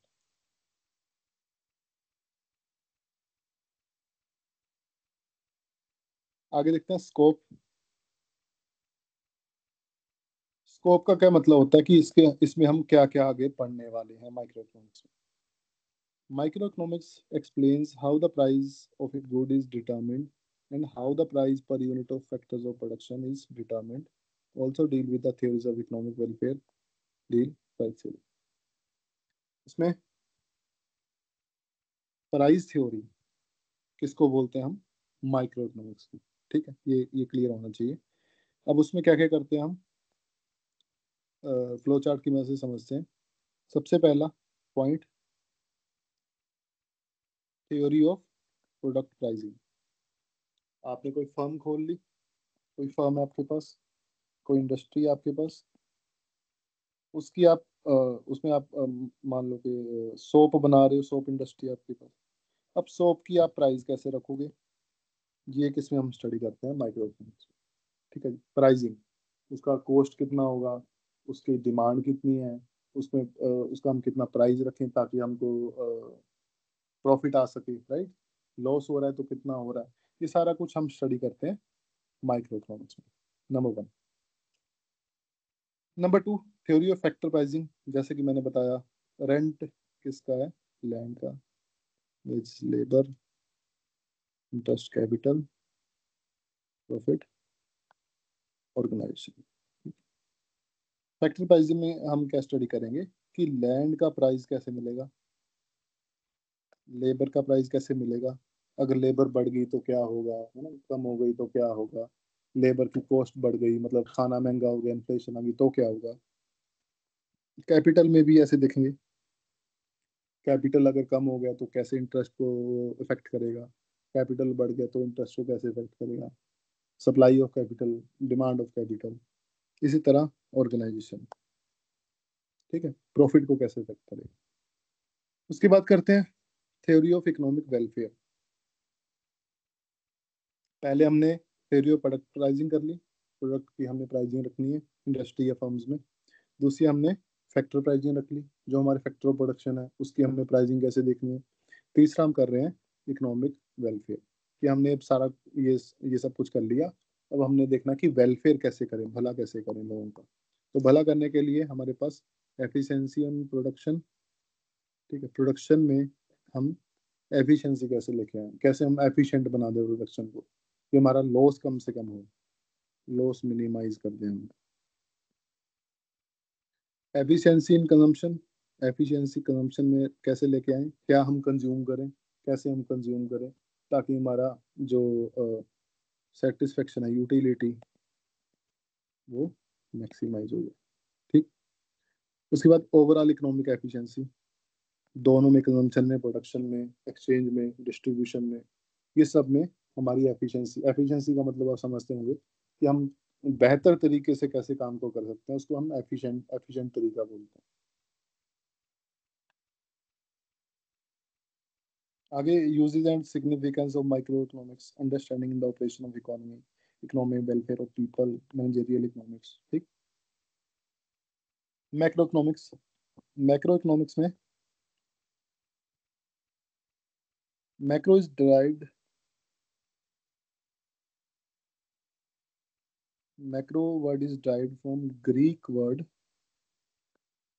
Macro, meaning, ये तीनों point, ये तीनों point आपको पता होने चाहिए। Macro economics कहाँ से आ रहा है, किस भाषा से आ रहा है, ग्रीक, ग्रीक भाषा से आ रहा है। इसका कौन सा शब्द है, मैक्रोस, MA, उसका शब्द का मतलब क्या होता है, लार्ज या फिर बहुत बड़ा। Macro economics studies the economic economy as a single unit, economy as a single unit, it does not deal with individual unit, ठीक है जी। माइक्रो की तरह जैसे हम इंडिविजुअल यूनिट में एक फर्म को देख रहे हैं, एक इंडस्ट्री को देख रहे हैं, कंज्यूमर को देख रहे हैं, है ना, उसकी तरह वो काम नहीं करेगा। वो क्या करेगा, economy as a single unit, पूरी इकोनॉमी को ही वो स्टडी करेगा। इट डील्स विद एग्रीगेट्स और टोटल एंड एवरेजेस, ये जो पॉइंट मैंने पहले भी आपको बताया था, deals with aggregates, total and average. जहां भी ये शब्द आपको दिख गए तो इसका मतलब किसका पार्ट है, मैक्रो इकोनॉमिक्स का पार्ट है। फॉर एग्जांपल हम बात करते हैं प्राइस की, माइक्रो में हम बात करते हैं प्राइस की, मैक्रो में हम बात करेंगे एग्रीगेट प्राइस की, ठीक। ऐसे ही माइक्रो में हम बात करते हैं प्रॉफिट की, मैक्रो में हम बात करेंगे एग्रीगेट प्रॉफिट की। तो जहाँ पे एग्रीगेट लग गया तो उसका मतलब हम उसको किस में पढ़ रहे हैं, मैक्रो इकोनॉमिक्स में। For example natural income, full employment, अगर एक बंदे की एम्प्लॉयमेंट की बात करूं तो वो माइक्रो का पार्ट हो जाएगा। अगर फुल एम्प्लॉयमेंट, सभी लोगों की एम्प्लॉयमेंट की बात करूं तो वो मैक्रो इकोनॉमिक्स का पार्ट हो जाएगा। टोटल आउटपुट, पूरी कंट्री की आउटपुट, टोटल इन्वेस्टमेंट, कंट्री की टोटल इन्वेस्टमेंट। तो यहाँ पे आपको सीधा सीधा दिख रहा है फुल, टोटल, टोटल, टोटल, है ना, नेशनल। तो इसका मतलब क्या है, ये मैक्रो का पार्ट। आगे scope, macroeconomic studies about the national income, that is calculation of the national income, trends in the national income, etc. It also deals with the true employment, full employment, total output, etc. Also studies about trade cycle, inflation, etc. It also deals with the theories of economic growth, macro theory of distribution, also called income and employment theory. इसमें से आपको ये जरूर याद रखना है, इसको क्या बोलते हैं, इसका दूसरा नाम क्या है, इनकम एंड एम्प्लॉयमेंट थ्योरी। अगर अभी आप मेरे को बताइएगा कि माइक्रो इकोनॉमिक्स का दूसरा नाम क्या है, कोई बताना चाहेगा? Price theory right right right right right. तो ऐसे ही याद रखना है कि माइक्रो का दूसरा नाम क्या है, प्राइस थ्योरी, और इनकम एंड एम्प्लॉयमेंट थ्योरी का दूसरा नाम मैक्रो इकोनॉमिक्स, राइट। अगर आपको एग्जाम में प्राइस थ्योरी आ गया तो आप बिल्कुल लगा सकते हो कि माइक्रो इकोनॉमिक्स का पार्ट है, ऐसे ही क्वेश्चन बनते हैं। ये जो ऊपर जो भी डेफिनेशन लिखी है वो नीचे आके समझेंगे। Both micro and macro economics are interdependent. Interdependent का मतलब क्या है कि एक दूसरे पे डिपेंडेंट है।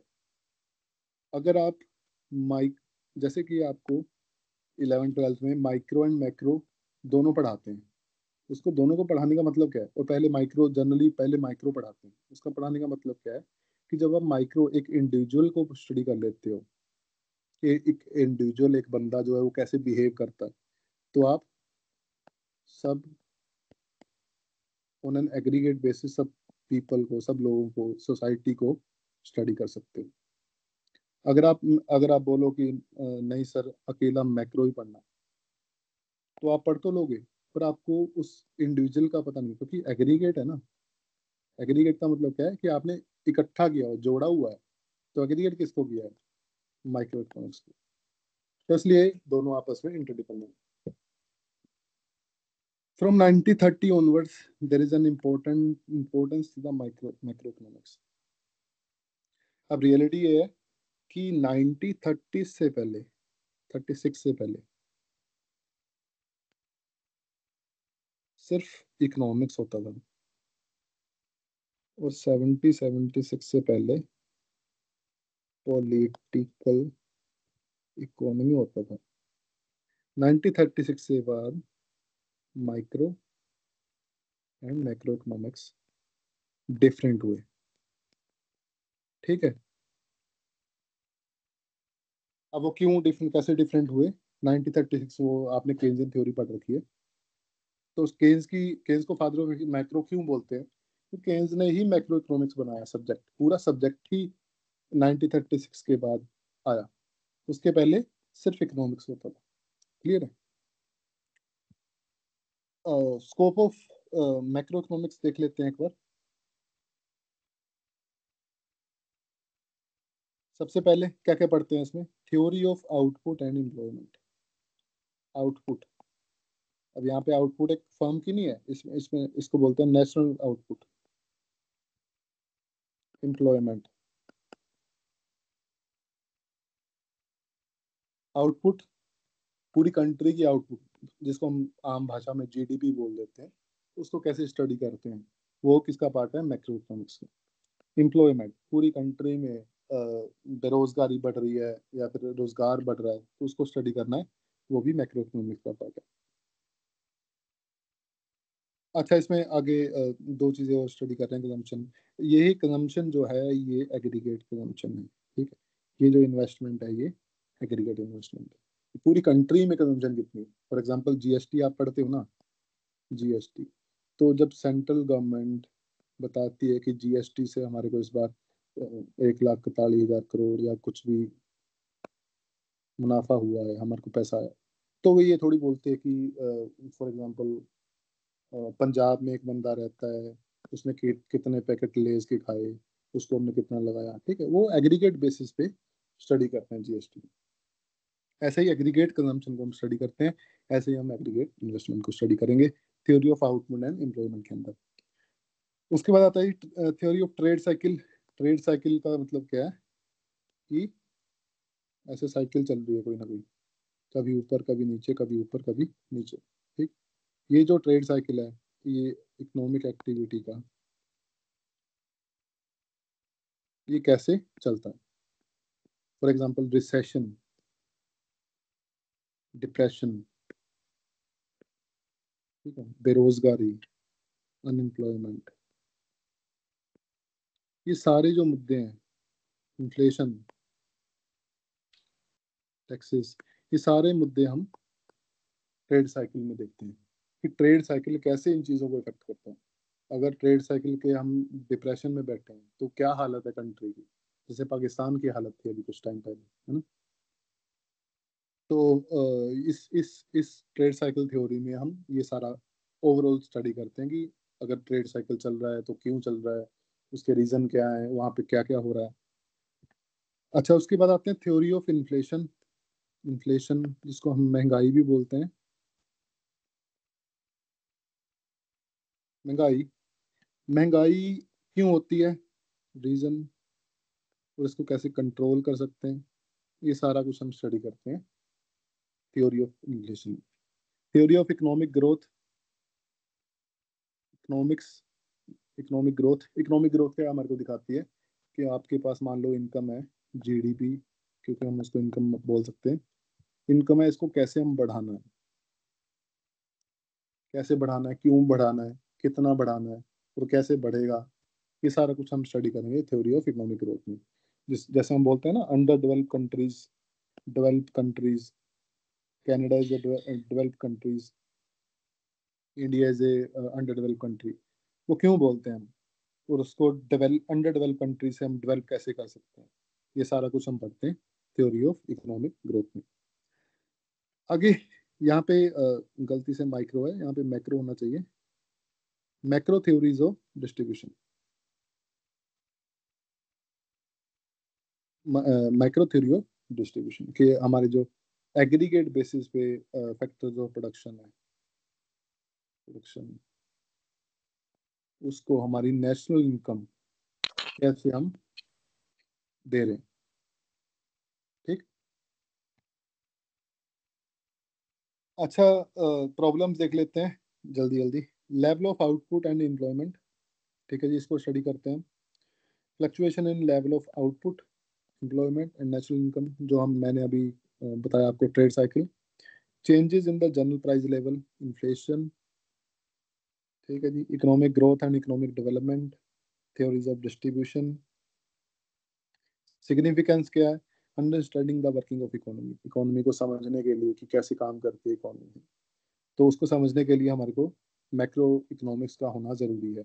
अगर आप न्यूज़पेपर पढ़ते हो, अगर आप टीवी न्यूज़ देखते हो, है ना, या फिर आजकल तो मोबाइल फोन पे न्यूज़ है, तो उन सब में सब एक इकोनॉमिक सब्जेक्ट का सबसे इम्पोर्टेंट जो सब्जेक्ट माना जाता है वो मैक्रो है, क्योंकि उसमें सभी ये खबरें आती हैं कि हमारी अनएम्प्लॉयमेंट रेट कितना है, हमारी इन्फ्लेशन कितनी है, हमारा आउटपुट कितना है, हमारा जीडीपी कितना है, स्टॉक मार्केट का क्या हाल है, ये सारा कुछ जो है वो मैक्रो इकोनॉमिक्स का पार्ट है। तो इसलिए ये सब्जेक्ट हमारे लिए बहुत इम्पोर्टेंट बन जाता है। फॉर्मुलेटिंग पॉलिसीज, गवर्नमेंट जो भी स्कीम्स चलाती हैं, कल्याणकारी स्कीम जो हम देखते हैं लोगों का भला करने के लिए, वेलफेयर स्कीम्स होगी, तो उसको चलाने के लिए हमारे को मैक्रो इकोनॉमिक्स का पता होना जरूरी है। ठीक है, प्रिपरेशन ऑफ इकोनॉमिक प्लान्स। पहले 5 ईयर प्लान होते थे इंडिया में, जो अभी बंद हो चुके हैं, और वो प्लान्स बनाने के लिए हमारे को मैक्रो इकोनॉमिक्स, स्पेशली उसमें इकोनॉमिस्ट जो होते थे वो स्पेशली मैक्रो इकोनॉमिस्ट होते थे, पर अभी वो बंद हो चुका है। अभी वो जाते हैं नीति आयोग में, नाम सुना होगा शायद, नीति आयोग में। वो भी उनका काम क्या है, पॉलिसी फॉर्मुलेशन का काम है। आगे taking the remedial measures of trade cycle and inflation. अगर मान लो कोई भी दिक्कत आती है ट्रेड साइकिल को लेके, कोई अनएम्प्लॉयमेंट बढ़ रही है, कोई इन्फ्लेशन महंगाई बढ़ रही है, तो उसको कैसे टैकल करना है, उसको रेमेडियल मेजर्स क्या है उसके, वो हमारे को इस सब्जेक्ट से पता चलता है। आगे जी जल्दी जल्दी देखते हैं, इकोनॉमिक्स, आर्ट और साइंस। साइंस क्या होती है जी? सिस्टमेटिक बॉडी ऑफ नॉलेज होती है, जिसमें सिस्टम होता है, पता होता है कि कोज एंड इफेक्ट रिलेशनशिप है। अगर आप यहाँ से बटन दबाओगे तो वहाँ पे करंट जाएगा, ये कोज एंड इफेक्ट है। तो ऐसे ही साइंस में, इकोनॉमिक्स में भी हम ये चीज़ें पढ़ते हैं, कोज एंड इफेक्ट। अगर आप मनी सप्लाई बढ़ाओगे तो इन्फ्लेशन आएगा, ये क्या कोज एंड इफेक्ट है। अगर आप सप्लाई बढ़ाओगे तो प्राइस गिरेगा, ये क्या कोज एंड इफेक्ट है। तो इसलिए इकोनॉमिक्स जो है वो साइंस है। Observation of certain fact, science में हम फैक्ट देखते हैं। Making generalisation on the basis of relevant fact and formulating laws और थ्योरीज देयरआफ्टर। जो भी हमारे पास फैक्चुअल नॉलेज आती है, जो हम एक्सपेरिमेंट करते हैं साइंस में, उसके बेसिस पे, जैसे न्यूटन के सर पे एप्पल गिरा था, सेब गिरा था, राइट। तो उसे उसने जनरलाइज कर दिया, उस चीज को, ग्रेविटी को जनरलाइज करके उसने लॉ बना दिया, लॉ ऑफ ग्रेविटी जिसको हम बोलते हैं अभी। Subjecting in the theories to the test of real world observation। Theories जो हमने बनाई, जो हमने लॉ बनाई, जो भी हमने ग्रेविटी का नियम बनाया, उसको अब टेस्ट करने की बारी है कहाँ सर पे? थर्ड हाँ जी। Third third point this is इसमें हम क्या कर रहे हैं, हम साइंस के मीनिंग समझ रहे हैं, हम इकोनॉमिक्स एज ए साइंस नहीं समझ रहे। हम समझ रहे हैं कि साइंस होती क्या असल में। तो science systematic body of knowledge होती है, ऑब्जर्वेशन ऑफ सर्टेन फैक्ट होती है। उसके बाद आती है making generalisation, generalisation on the basis of relevant fact. कि हमारे पास कोई फैक्ट है, फॉर एग्जांपल ग्रेविटी, ग्रेविटी एक फैक्ट है, राइट। ग्रेविटी का हमने लॉ बना दिया न्यूटन साहब ने, लॉ ऑफ ग्रेविटी। अब लॉ ऑफ ग्रेविटी तो है हमारे पास, वो हमने पढ़ लिया, उसको हम यूज कैसे करेंगे, जनरलाइज कैसे करेंगे? ठीक है जी। तो न्यूटन ने क्या किया, लॉ ऑफ ग्रेविटी बना दिया।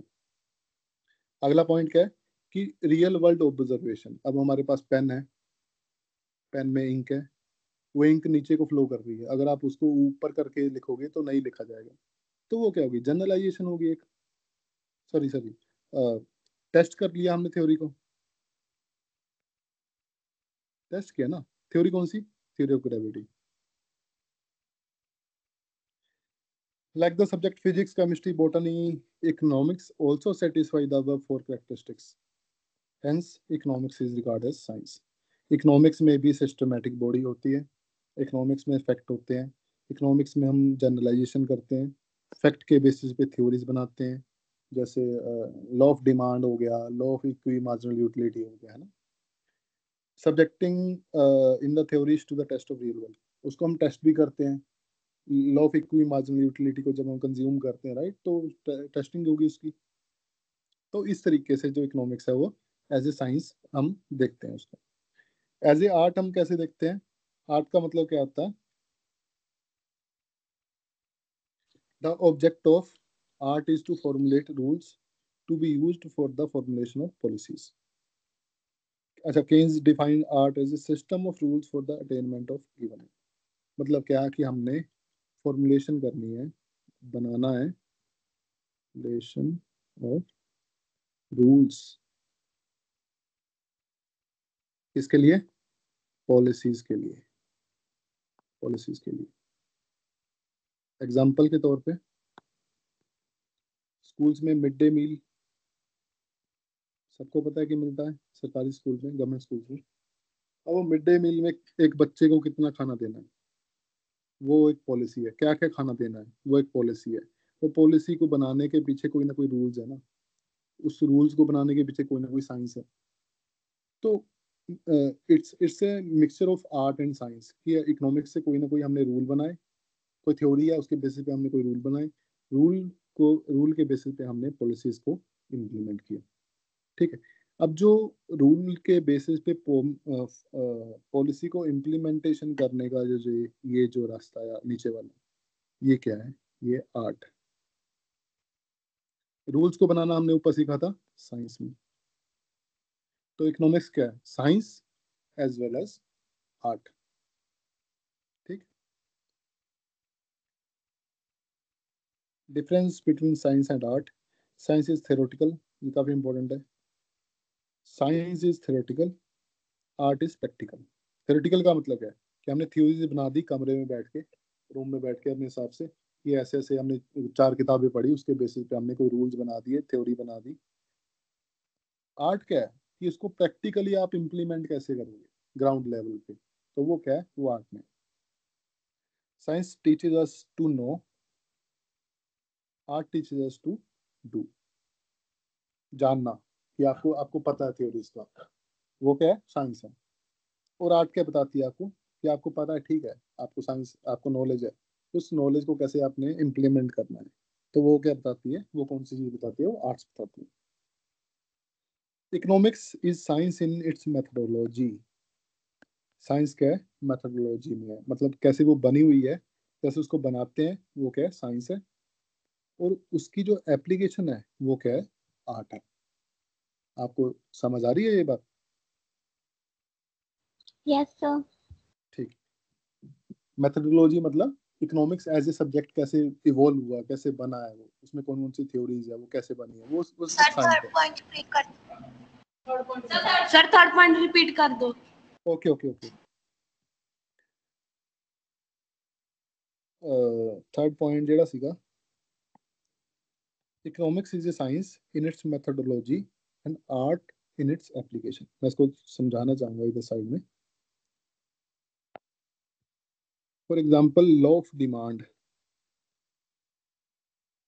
ये क्या है, एक थ्योरी है, ठीक है जी, एक थ्योरी है, हमारी बुक में लिखी है लॉ ऑफ डिमांड, एक थ्योरी है। अब लॉ ऑफ डिमांड का यूज करके हमने प्राइस निकाला किसी भी चीज का, price of toothpaste for example, क्योंकि प्राइस ऑफ टूथपेस्ट में आपको किस किस की चीज की जरूरत पड़ेगी, डिमांड की और सप्लाई की, ठीक है। अब इसको मैंने 2 भागों में बांट दिया, एक तो है जी थ्योरी, एक है एप्लीकेशन उस थ्योरी की, उसी थ्योरी की। अब जब मैं बात कर रहा हूँ थ्योरी बनाने की, उसकी मेथडोलॉजी की, कि कैसे वो सब्जेक्ट बना है, तो वो क्या है, साइंस। ये क्या है जी, साइंस। और उस साइंस को मैं कैसे इम्प्लीमेंट कर रहा हूँ डे बाय डे, कैसे अपनी जिंदगी में इम्प्लीमेंट कर रहा हूँ, कैसे मैं पॉलिसी फॉर्मुलेट कर रहा हूँ, वो क्या है जी, आर्ट। अभी समझ आ गया सारे में? Yes sir. Okay.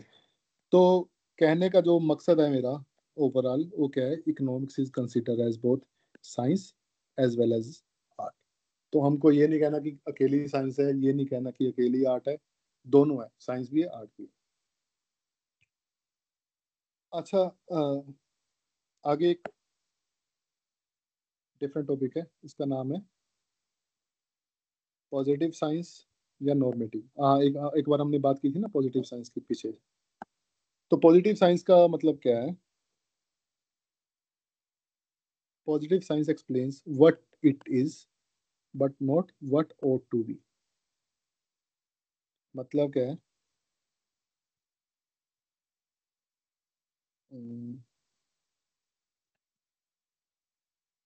For example poverty, गरीबी। गरीबी की अगर मैं बात करूं, तो गरीबी की मैंने डाटा दे दिया आपको कि इंडिया में जो है वो 32%, मान लो 32% गरीबी है, पॉवर्टी है, ठीक है। ये अब कैसे लेके आया मैंने मान लो सर्वे किया, घर घर जाके सबको पूछा कि आप कितनी इनकम कमाते हो, उसके बेसिस पे मैंने ये बनाया कि इंडिया की 32% पॉपुलेशन गरीब है। इसको मैं बोलता हूँ, इस सारे प्रोसेस को मैं बोलता हूँ पॉजिटिव साइंस। मतलब मैंने बताना है कि क्या है, मैंने किस क्वेश्चन का जवाब देना है कि क्या है, रियलिटी क्या है। अब वो क्या सही है, क्या गलत है, वो नहीं मैं कुछ भी बता रहा हूँ। मैंने सिर्फ आपको पॉवर्टी का डाटा दे दिया कि इंडिया में 32% गरीबी है। क्या वो 32% ज़्यादा है, क्या वो 32% कम है, हमारे को उसमें क्या करना चाहिए, वो मैं यहाँ पे कोई बात नहीं कर रहा। तो ये क्या है, positive science. On the other hand, अगर मैं बात करूँ कि जी 32% बहुत ज़्यादा है, हम गरीबी भी हटाओ, मैं गरीबी हटाओ आंदोलन लेके आऊंगा, मैं पॉलिसीज बनाऊंगा, इसको हटाना पड़ेगा, टैक्सेस बढ़ाने पड़ेंगे अमीरों पे, एक्सपेंडिचर बढ़ाना पड़ेगा गरीबों पे, है ना। तो ये जो सारी मैं बता रहा हूँ, मेजर्स बता रहा हूँ, ये क्या है, नॉर्मेटिव इकोनॉमिक्स। बस ये डिफरेंस है दोनों में। पॉजिटिव इकोनॉमिक्स का काम क्या है कि आपको बताना, सिर्फ आपको डाटा देना, प्रेजेंट करना कि ये रियलिटी है, ये सिचुएशन है। अब वो सिचुएशन क्या सही है क्या गलत है, उसको कैसे देखना चाहिए, क्योंकि हर एक की अपनी अपनी उसमें सब्जेक्टिविटी आ जाएगी, राइट। किसी के हिसाब से गरीबी बहुत कम है, किसी के हिसाब से गरीबी बहुत ज्यादा है। अब उसमें हम कुछ नहीं कह सकते। तो नॉर्मेटिव इकोनॉमिक्स क्या है कि हम बताते हैं कि क्या होना चाहिए, कि क्या होना चाहिए, हमारी अपनी ऑब्जर्वेशन चाहिए। और पॉजिटिव क्या बताती है कि क्या है, वो उसमें कोई जजमेंटल नहीं दे रहा, कोई जजमेंटल होके कोई कोई प्रतिक्रिया नहीं दे रहा कि क्या होना चाहिए। तो एक बार पढ़ लेते हैं, फिर आपको शायद क्लियर हो जाए। Economics as a positive science, the positive science explain what it is, क्या है, but not what ought to be, क्या होना चाहिए वो नहीं हमारे को बताता। Explain about the things as they are, जैसी भी चीजें हैं वो ऐसे बता देता है आपको। Does not deal with value judgement, इसी की मैं बात कर रहा था। वैल्यू जजमेंट क्या है, वैल्यू जजमेंट है कि गरीबी बहुत ज्यादा है, ये एक वैल्यू जजमेंट होगी। अब दूसरी वैल्यू जजमेंट क्या हो सकती है कि ये गरीबी कुछ नहीं है, हमारे हमारे को किसी और चीज पे फोकस करना चाहिए। तीसरी वैल्यू जजमेंट कि गरीबी होती नहीं है, कि डाटा फेक है या कुछ भी है। तो ये वैल्यू जजमेंट जो है पॉजिटिव साइंस का, पॉजिटिव इकोनॉमिक्स का, वो पार्ट नहीं होती। According to Lionel Robbins, economics is a positive science. ठीक है जी, ये हमने पहले पढ़ा था। रॉबिन्स क्या कहता है कि इकोनॉमिक्स जो है वो पॉजिटिव साइंस है, वो हमको देखना चाहिए कि क्या है। ये हमको पॉलिटिकल पार्टीज पे या फिर लोगों पे छोड़ देना चाहिए कि उनको क्या चाहिए, राइट। इकोनॉमिक्स का काम है कि आपको बताना कि क्या है, सिचुएशन क्या है, कि 32% गरीबी है। अब वो लोगों पे छोड़ देते हैं, पॉलिटिकल पार्टीज पे, एमएलए पे, एमपी पे, हमारे सीएम पे, कि वो क्या करना चाहते हैं, कि लोगों की क्या राय है, राइट। नॉर्मेटिव साइंस उसका उल्टा होगा, जैसे मैंने बताया। Explains what ought to be, क्या होना चाहिए, and what not ought to be, क्या होना चाहिए और क्या नहीं होना चाहिए।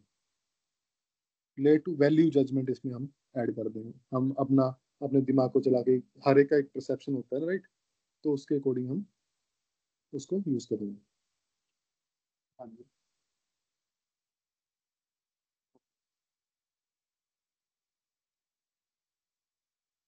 तो good and bad, right and wrong जो है वो नॉर्मेटिव का पार्ट है। According to Alfred Marshall, economics is a normative science. ठीक है, अभी तक हमने जितना पढ़ा, आप प्लीज उतना प्रिपेयर करके आइएगा, तो बाकी का हम कल से आगे शुरू करेंगे। यहाँ तक सबको समझ में आ गया? Yes, sir. Yes, sir. Yes, sir. Yes, sir. Yes, sir. Yes, sir. तो यहाँ पे Yes, हम sir. क्लोज कर रहे हैं।